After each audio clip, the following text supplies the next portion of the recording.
Mahigit 4 na dekada nang bumoboto sa Barangay West Rembo sa Makati City sina Nanay Miguelita at Nanay Virginia.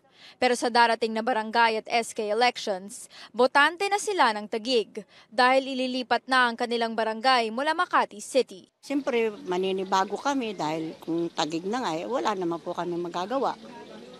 Kaya lang, siyempre, mahirap tanggapin. Masakit sa amin na ililipat kami. Tapusin na lang nila itong taon na ito. Siyempre, may pagbabago yun. Pagbabago pag Taguig na. Hindi rin komporme ang residenteng si Bong Gravines sa paglipat. Sana raw ay may plebisito dahil marami sa kanila ang hindi sang-ayon dito. At sabi mong taga dito, kilala namin mga tatakbo, parang ayaw namin tanggapin bumoto kasi wala, parang sumasang-ayon na kami pag bumoto kami.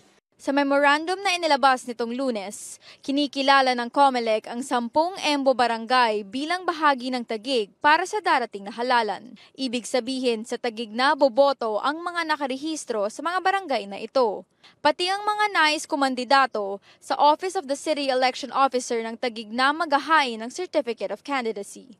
Nakalatag sa memo ang trabaho ng iba't ibang opisina ng COMELEC para masigurong maayos ang magiging paglipat. Ito po ay para i-implement na ng buong-buo ang decision ng Supreme Court at nang sa gayon matulungan po yung ating mga kababayan na magboto na po sila bilang now po ay citizens na, residents na ng Taguig City. Kabilang ang mga balota ng mga inilipat na barangay sa mga ire-reprint ng National Printing Office simula ngayong araw. Halos 2 milyong balota ang kabuuang bilang niyan.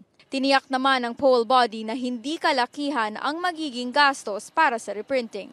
Meron po kasi tayong mga na-print noon na mga municipality pa po ang nakalagay at hindi po yung mga city. So hindi po nagtutugma yung pangalan ng syudad at ng bayan.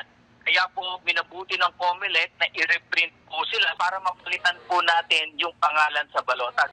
Pansamantalang pinatigil ang pag-iimprenta ng mga balota kaninang hapon matapos magkaproblema sa kuryente ng mga CCTV.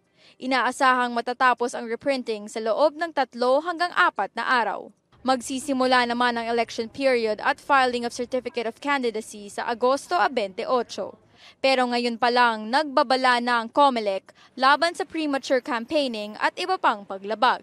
Magkakaroon ng command conference bukas ang COMELEC at mga law enforcement agency kaugnay ng seguridad ng halalan sa Oktubre 30. Paige Javier, CNN Philippines.